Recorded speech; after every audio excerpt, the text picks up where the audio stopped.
committee. Yeah, Nathan Proctor, if you have additional information at this time, please weigh in. Yeah, thank you. There's a couple different ways states have handled security alarm systems. One is that they exempt alarm systems that are provided on a security contract.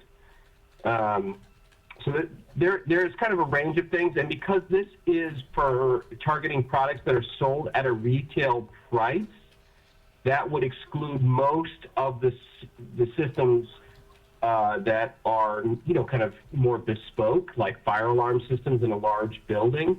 So that exemption covers most of the stuff that's typically exempted.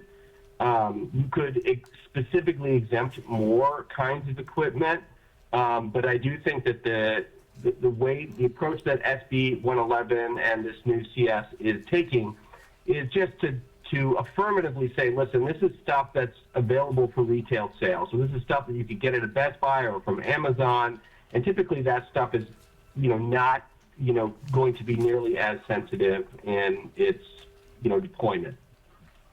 Mr. Proctor, I think I would be interested in seeing language that would specifically exclude home security systems, just to see what that would look like.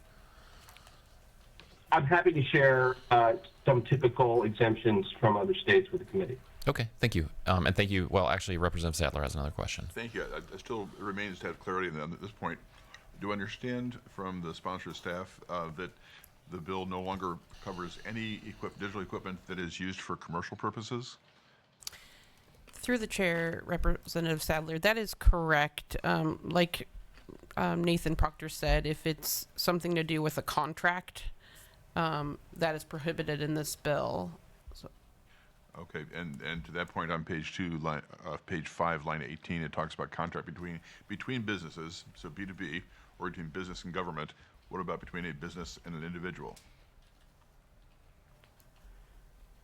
Which is, I guess, a sales contract, which is retail, I guess. Okay.